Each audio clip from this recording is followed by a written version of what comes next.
제가 이렇게 한번 생각을 해봤어요. 말씀을 준비하면서 이제 제가 어릴 때 이제 가정이 너무 어려워서 그래서 시골에서 올라왔는데 이제 원래 저는 강원도 용월에서 태어났어요. 용월에서 태어났는데 강원도 용월 상동이라고 탄강촌이죠.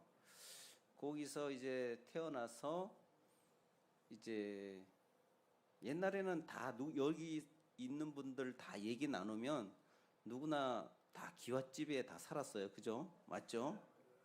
이 믿거나 말거나 우리가 지금 모르니까. 그리고 소들도 엄청 많았어요. 그죠? 예. 그리고 이제 종들도 부리고 있었어요. 맞죠? 이 자랑이 저희 집안이었어요. 사실은. 그런데 저희 아버님이 형제들과 이웃들에게 사기를 당하고 또 술을 너무 좋아하시다 보니까 그 술로 인해서 뭐 이거 얘기하면은 그냥 뭐 논 밭 띄워주고 뭐 이런 식으로 해갖고 다 팔아먹고 이런 저런 식으로 해갖고 알거지가 된 거예요.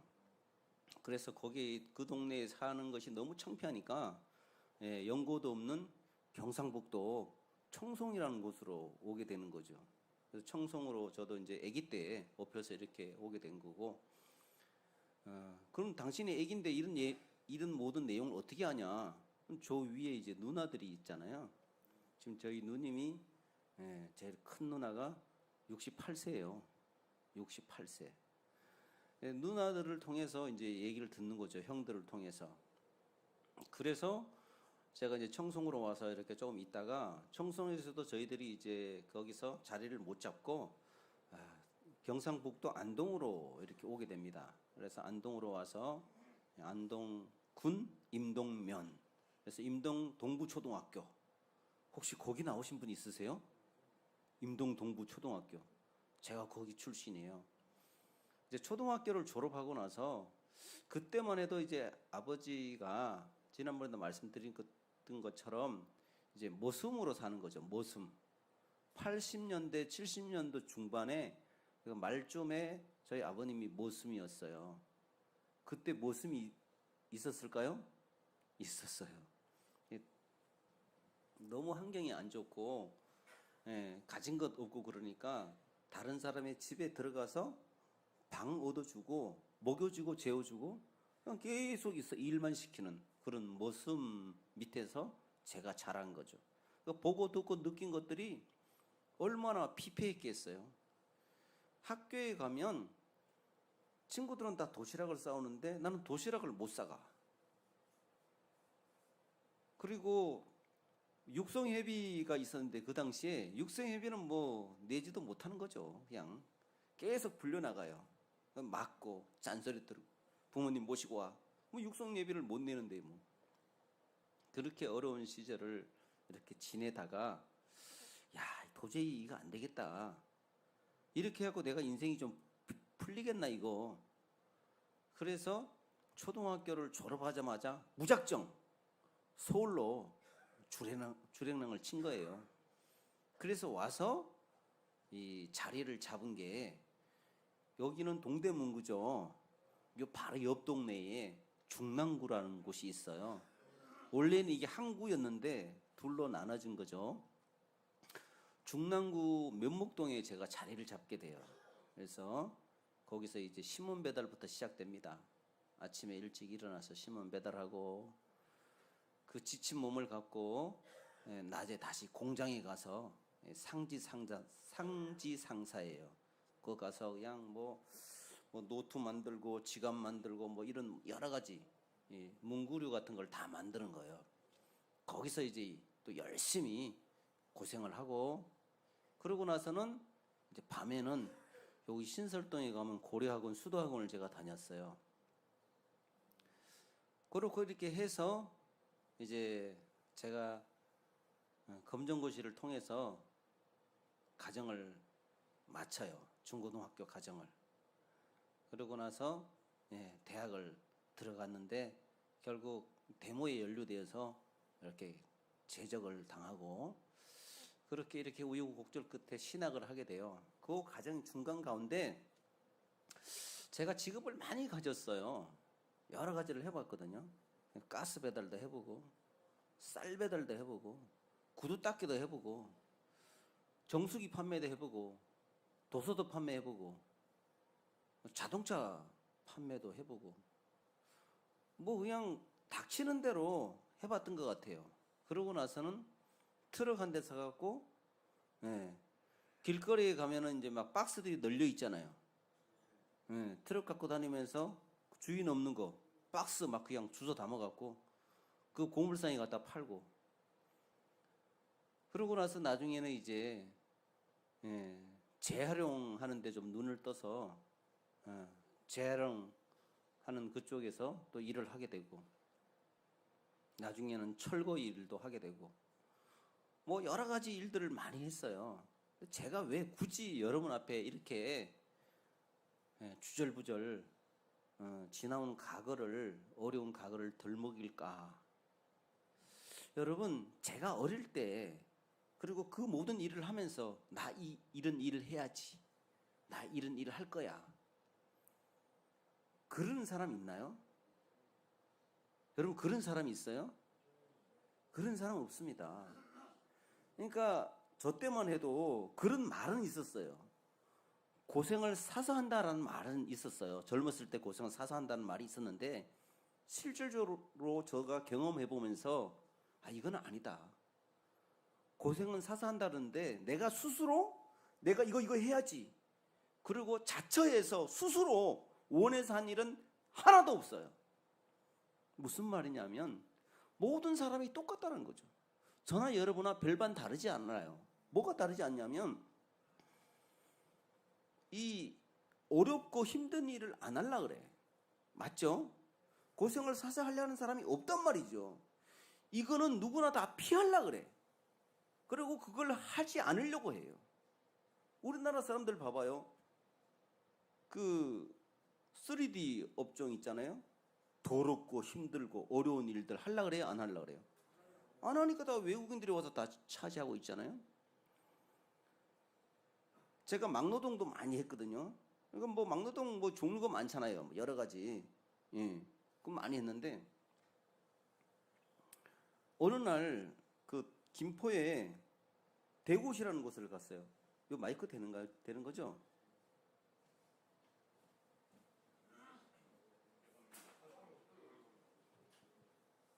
김포 대곳을 갔는데, 제가 이제 차가 있으니까 어떤 아저씨를 모시고 같이 간 거예요. 일이 뭐였냐면은 이거였어요. 그 하루 종일 이 그 3인치 그라인더라고 아세요? 그러니까 계속 쇠만 갈아대는 거예요. 그걸 둘이 하러 간 거예요. 그래서 일당을 12만 원 받기로 하고 둘이 간 거죠. 그러니까 아침에 7시부터 일을 시작해요. 그래갖고 5시에 끝나거든요. 그래갖고 이제 그때가 겨울이었는데 손을 좀 녹이잖아요. 손을 녹이고 장갑을 끼고 이제 일을 시작하고 이제 준비하는 도구를 써야죠. 이제 그라인더 작업을 하게 되면 해보신 분은 아시겠지만 쇳가루가 많이 튀깁니다. 그리고 위험해요. 그리고 엄청 시끄러워요. 그래서 귀에 고막 방지하는 귀마개 끼고, 또 거기다 또 쓰고, 모자도 쓰고, 보안경도 쓰고, 그 위에 또 이렇게 커버 있죠? 안전모까지 쓰고 그렇게 해요. 그래도 사고가 일어나요. 겨울에 또 추우니까 막 장갑을 하나가 아니라 두세 개씩 끼는 거죠. 그걸 이제 준비하는 과정 가운데 준비하고, 저는 이제 내 거 연장 챙겨갖고 이렇게 나와서 있는데, 같이 갔던 아저씨가 그 컨테이너 박스 안에서 안 나오는 거예요. 왜 안 나오지? 지금 일을 해야 되는데. 들어가서 봤는데, 이 아저씨가 조금 전에 저하고 차 타고 왔어요, 안 왔어요? 차 타고 왔다 그랬잖아요. 그런데 여기 의자에 앉아 있는데 이상해, 행동이. 그리고 아저씨 왜 그래 그러니까 멀쩡하게 저하고 대화를 하고 왔던 이 아저씨가 벌써 입이 돌아가고 몸이 돌아가요. 왜? 아무것도 안 했는데. 제가 그걸 보고 충격을 먹었어요. 그러고 나서는 중심을 못 잡고 그냥 쓰러지는 거예요. 야, 이거 뭐냐? 그래갖고 그냥 반장인데 얘기하고 급하게 전화해갖고 119로 실려갔는데, 나중에 들었어요. 반신불수가 된 거예요. 지금까지도 병원에 계세요. 뇌출혈로 갑자기 쓰러진 거예요. 여러분, 그 아저씨가 오늘 나는 대고 어떤 현장에 가서 나 이렇게 쓰러질 거야, 이런 마음으로 거기 가나요? 그런 바보 있어요? 없죠.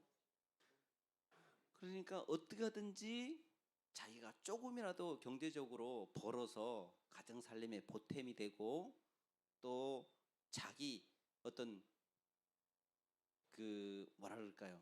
자기 어떤 그 일함을 통해서 보람을 느끼려고 그래서 간 건데, 결국은 그 일로 인해서 쓰러져서 지금까지도 병원에 계시는 거예요. 자, 무슨 말이냐면 우리가 인생을 살아가면서 이런 비슷한 유사한 일들이 굉장히 많아요. 무슨 말이냐면 누구든지 내가 이런 일들을 해야지 하고 자처하는 일들은 없어요. 그런데 어떤 환경에 의해서, 어떤 여건에 의해서 마지 못해서 하게 되는 거예요. 그런데 오늘 본문을 잘 보면요, 예수님이 특이한 행동을 하셔요. 본문에 고난을 자처하셔요. 그리고 예수님이 이렇게 얘기하는 거예요. 야, 예루살렘으로 올라가자! 라고 얘기를 하는 거예요. 이게 도대체 뭐지? 그 당시에 예루살렘으로 올라간다라는 얘기는 무슨 말이냐면, 예수님하고 유대인들하고 대제사장이나 서기관이나 뭐 이런 사람들하고 예수님하고는 이 갈등이 조성돼 있었어요. 관계가 안 좋았어. 가면은 무조건 잡히는 거야. 그리고 고난을 당하고 십자가를 져야 되고 죽음의 길이에요. 그걸 뻔히 예수님이 알고 있어요. 알고 있는데도 불구하고 고난을 자처하면서 그 길을 걸어가는 거예요. 처벅처벅 걸어가는 거예요. 그러면서 제자들과 무리들과 같이 가는데, 그들이 갈 때에 사람들은 놀라고 두려워하는데 예수님은 당당하셔요. 쫄지도 않고 두려워하지 않고 당당하게 걸어가셔요. 그리고 앞서서 가시는 거예요.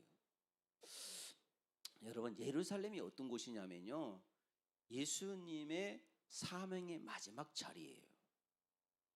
그리고 예루살렘에 꼭 올라가셔야 돼요. 그래야 예루살렘을 지나야, 예루살렘을 거쳐야 그 다음에 부활이 있어요. 여러분 인생 가운데 이런 경우가 많아요. 무슨 말이냐면, 자, 나는 고난을 피하려고 그래. 고난을 싫어해. 이 일은 하기 싫어해. 그런데 그걸 거쳐야 할 때가 있어요. 그걸 해야 할 때가 있어요. 그 끝에 반드시 부활이 있고 그 끝에 영광이 있는데, 우리는 늘 현실을 바라보는 거예요. 요 앞에 것만 바라보는 거예요. 그 끝에 영광을 우리가 취하지 못하는 거예요. 누리지 못하는 거예요. 사실은요, 예수님께서 예루살렘에 올라가실 때에 제자들에게 마가복음에 의하면 3번이나, 오늘 본문을 통해서 본문과 함께해서 3번이나 나 예루살렘에 올라간다, 가서 이런 일들이 일어날 거다라고 얘기를 해요. 마가복음 8장 31절, 마가복음 9장 32절과 33절, 마가복음 10장 오늘 33에서 34절에 나 예루살렘 올라갈 거야.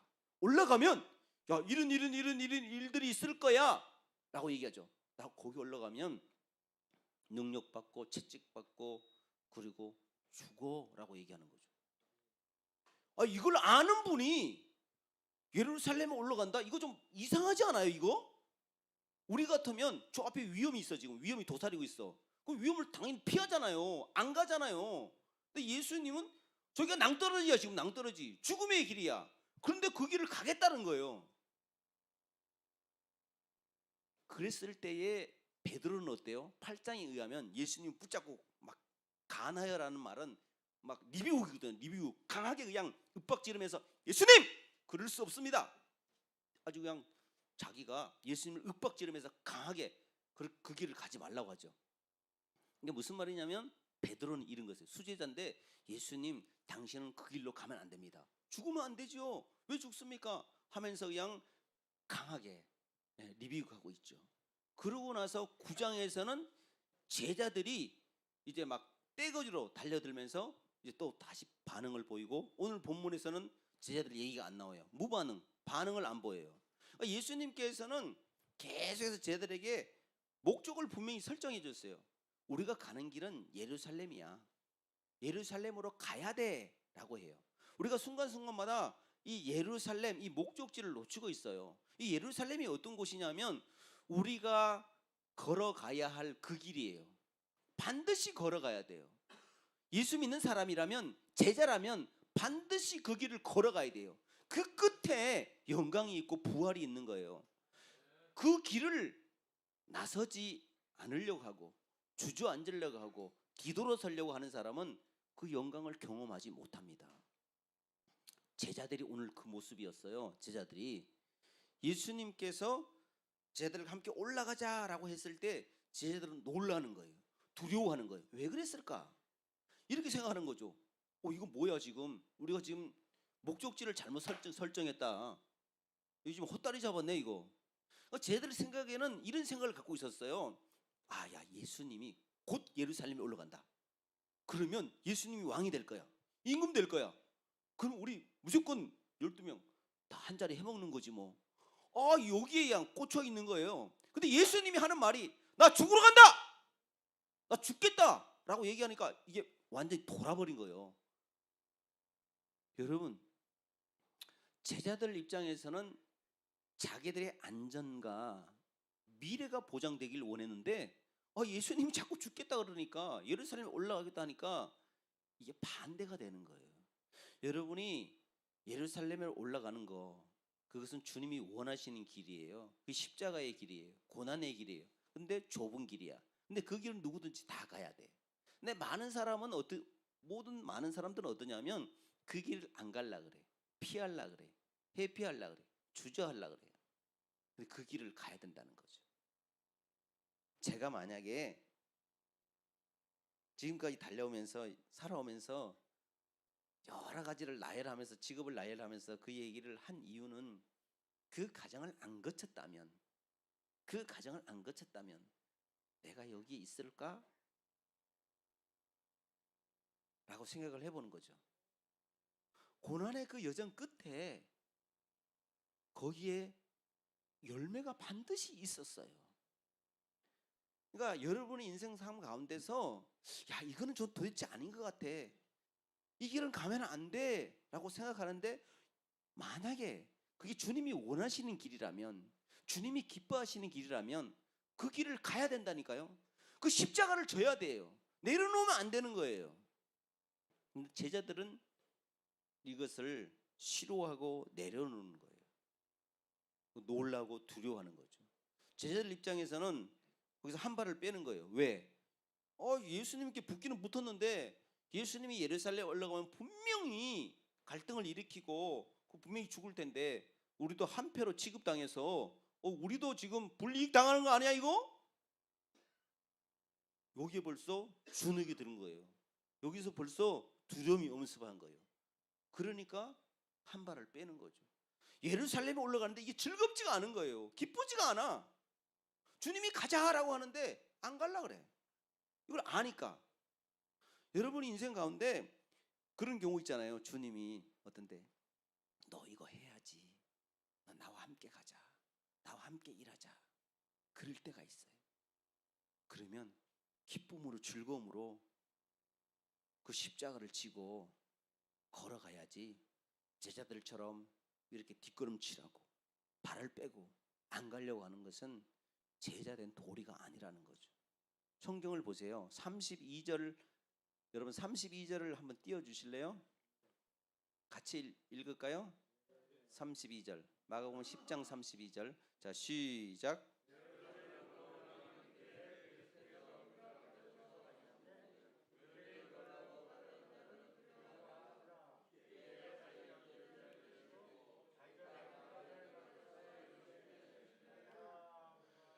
우리가 가는 길이 외로운 길이 아니고 홀로 걸어가는 길이 아니에요.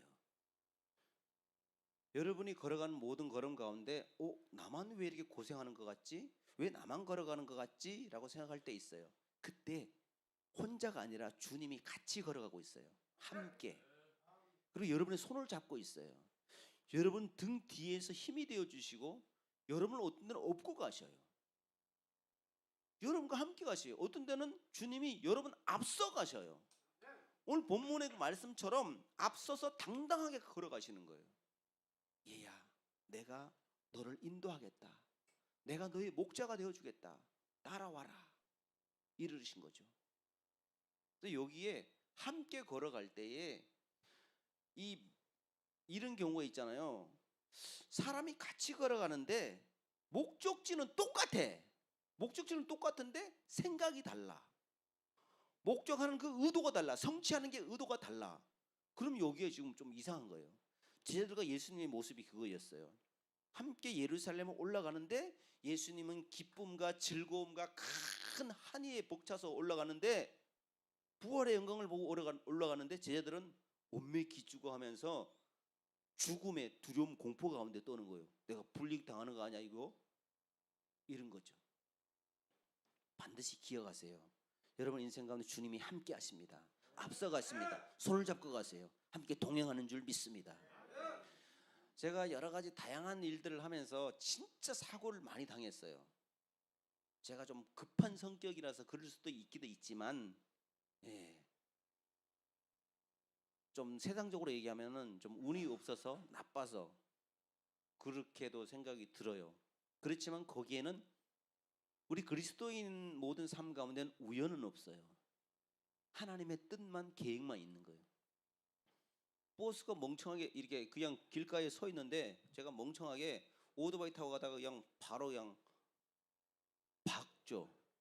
그냥 박는 게 아니라 너무 졸리니까 잠을 못 자니까 오토바이를 몰고 가는데 그냥 버스를 그냥 꽂혀.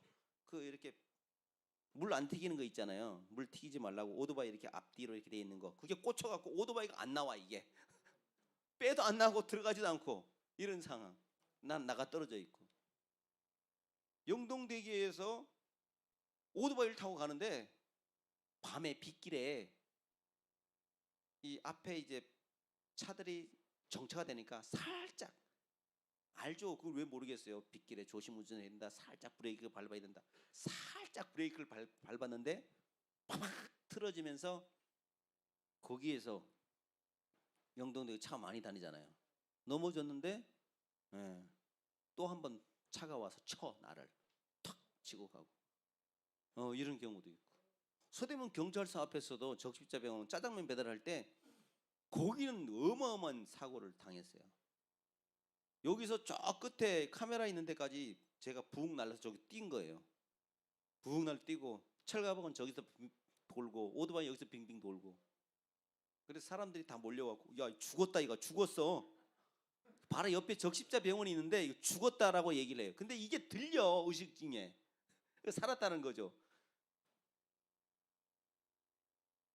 뭐 낭떠러지에 떨어진 거부터 시작해갖고 별별 일들이 다 있어요. 그러니까 제가 뭘 말씀드리냐면 우리 인생 가운데 고난의 여정은 반드시 있어. 근데 그걸 늘 피하려고 하지 마세요. 그 길을 묵묵히 걸어가세요. 근데 걸어갈 때에 주님이 나와 반드시 함께 한다니까. 같이 걸어간다니까요. 절대 외롭지 않아요. 나 혼자라고 생각하는데 혼자가 아니에요. 제가 이제 그 엊그저께 어떤 할아버지를 한 분을 만났는데 할아버지가 이렇게 얘기하더라고요. 그분이 몇 세냐면 놀라지 마세요. 106세야. 106세. 그래서 제가 한번 찾아봤어요. 나중에 이제 할아버지하고 얘기 끝나고 나서 찾아봤는데 우리나라의 최고령 어르신하고 한번 쳐봤어요. 구글에. 그러니까 118세도 뜨고 116세도 뜨고 115세도 뜨더라고요. 근데 그 과거 사람인데 지금은 살아있는지는 모르겠어. 아무튼 106세는 많잖아요. 100년을 살았으니까. 근데 제가 이제 우연하게 그분하고 얘기하고 이렇게 하면서 그 얘기를 제가 해봤어요. 할아버지, 인생을 살아오면서 뭐가 제일 기뻤어요? 질문했어요. 어떤 대답할 것 같아요? 인생을 살아면서 지금까지 할아버지 106세 100년 이상을 살았는데 무엇 할 때, 어떤 때가 가장 기뻤어요? 행복했어요? 라고 물어봤는데 할아버지가 이 얘기를 하셔요. 너무 가난했는데 열심히 벌고 모으고 해서 논 맨마저기 샀을 때, 논 그게 내 것으로 이름이 등기됐을 때 그때가 가장 기뻤다, 이 얘기를 하더라고요. 그리고 제가 이렇게 물어봤어요. 그러면 할아버지 얼마나 더 살고 싶으세요? 106세인데 실례지만 얼마나 더 살고 싶으세요? 나는 아직 죽고 싶지 않아. 이렇게 말씀하셨어요. 근데 제가 이제 오늘 말씀과 이게 비교되면서 뭘 제가 생각해 봤냐면, 한번 생각해 보세요. 100년 이상 사는 그 인생 가운데 얼마나 많은 고난이 있었을까? 얼마나 많은 눈물 젖은 이런 일들이 있었을까? 그런데 그분은 하나님을 안 믿어. 저 목적은 뭐냐면 어르신을 만나든 누구 만나든 복음을 전해야 되거든요. 목적은 뭐냐면 이 할아버지가 예수님을 믿어야 돼. 예수님 믿게 하는 게 제 일이잖아요. 그러니까 할아버지인데 얘기하는 거죠. 복음을 전하고 복음을 소개하고. 근데 안 받아들여요. 안 믿어요. 그러나 전하는 입장에서는 제가 다 전하는 거죠. 그리고 제가 말미에 이런 말을 했어요. 할아버지가 처음에 가장 기쁜 일이 논 맨마저기 샀을 때 가장 기쁘다고 하셨는데, 지금 이렇게 살아오면서 이 끝 지점에, 지금 인생을 마무리하는 지점에 예수님이 어르신과 함께 합니다. 저를 만나는 것도 우연이 아니에요. 예수님을 믿으세요. 그리고 기도해주고 이렇게 제가 끝냈는데, 봐보세요. 우리 인생 가운데 예수님이 함께 하지 않으면 그 인생은 굉장히 외로워요. 굉장히 두려워요. 뭔가 하나가 빠진 것 같아요. 아니, 전부가 빠진 거예요. 뭔가를 다 이뤄놓은 것 같아도 예수님이 없으면 그 인생은 깡이에요. 허수아비 같은 거예요. 무용지물이에요. 그러니까 여러분들은 복받은 인생인 것은 여러분이 예수님을 믿고 고백하고 예배를 드리잖아요. 근데 이런 예수 믿는 사람들에게도 고난이 있다니까, 환난이 있다니까, 어려움이 있다니까요. 여러 가지 많은 일들이 있어요. 그때 제발 포기하지 말고 하나님이 주신 사명의 길, 십자가의 길, 그 길을 걸어가세요. 그때 주님이 함께 걸어가는 거예요. 우리의 손을 잡고 걸어가시는 거예요. 그러면 어떤 일이 일어나는지 34절을 같이 읽겠습니다. 시작.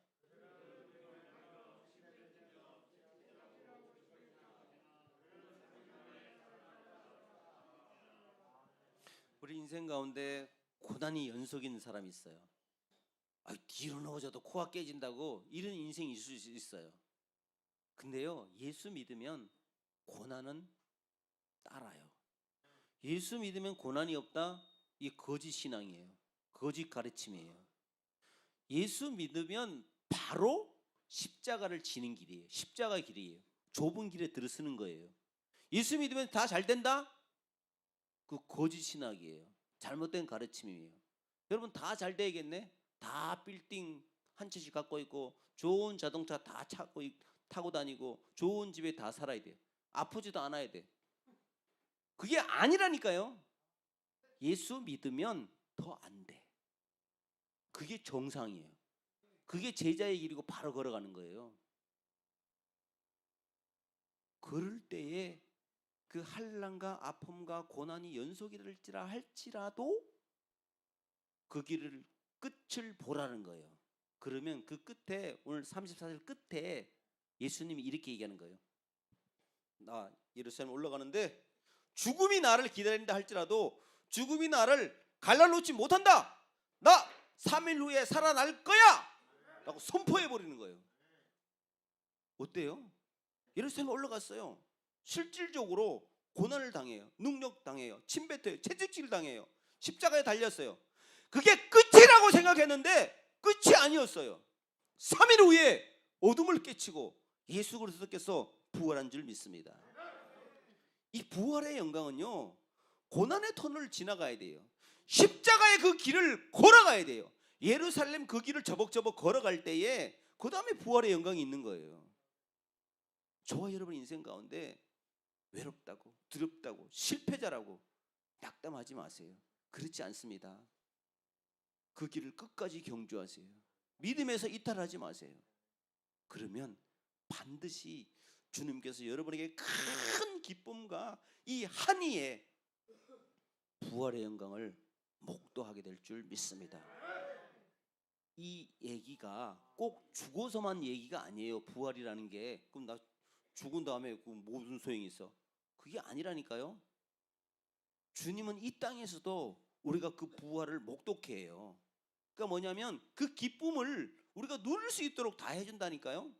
어린아이는 어린아이 때에, 청소년은 청소년 때에, 그 다음에 중년은 중년 때에, 노년은 노년 때에 다 그 기쁨이 있잖아요. 그 마찬가지로 우리 인생 삶 가운데 순간순간마다 주님 우리와 동행하시고 우리와 함께 하시면서 그 기쁨을 엔조이, 누리도록 해주시는 거예요. 이거를 어떻게 얻느냐? 묵묵히 예루살렘을 향해서 십자가 길을 걸어가는 자에게 주어진다라는 거죠. 네.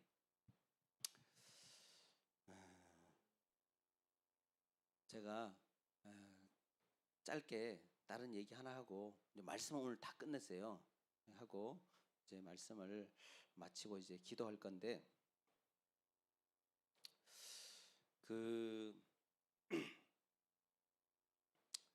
저희 그 어머니가 4월 29일 날 이렇게 원래는 3월 23일인가 4일 날 코로나가 확진됐어요. 제가 그때 한번 와서 얘기했죠. 머리 좋은 분은 기억할 거예요. 우리 아들이 코로나 걸렸고 뭐 이렇게 해갖고 요양원에 계신 어머니도 걸렸다 그랬잖아요. 그 어머니가 돌아가셨어요. 4월 29일 날. 예. 근데 어머니가 돌아가셨는데 하나도 안 슬픈 거예요. 눈물이 안 나는 거예요. 이거 완전 불효자네 이거. 근데 어머니가 이제 집사님인데 형제들이 쭉 다 왔고 상당 이제 돌아가시고 그랬기 때문에 처음에 와서 그러는 거죠. 제가 목사인 걸 아니까 아무리 어머니가 교회를 다녔다 할지라도 여기에 향도 같이 놓자. 향. 절하도 사람이 올 거 아니냐. 절도 해야 되니까 향도 피우고 십자가도 놓고 뭐 꽃도 놓고 이렇게 같이 하자. 안 된다 그랬어요. 안 된다고. 어머니가 평소에 집사님이고 또 어머니가 이렇게 해서 돌아가셨기 때문에 기독교식으로 처음부터 마지막까지 하는 게 맞다. 근데 내가 큰 놈이 아니라 막둥이요. 힘이 하나도 없어. 완전히 막둥인데 이렇게 얘기를 해버렸어요. 그러니까 뭐 모르겠어요. 기가 죽어서 그런지 오유 은혜스럽게 처음부터 마지막까지 그렇게 됐어요. 그래서 우리 동기 목사님 중에서 안희문 목사님이 오셔서 3번 예배 집례해주고 그래서 아름답게 보냈는데 제가 왜 이런 얘기를 하냐면 어머니가 처음에는요 예수님을 안 믿었어요. 안 믿었어요.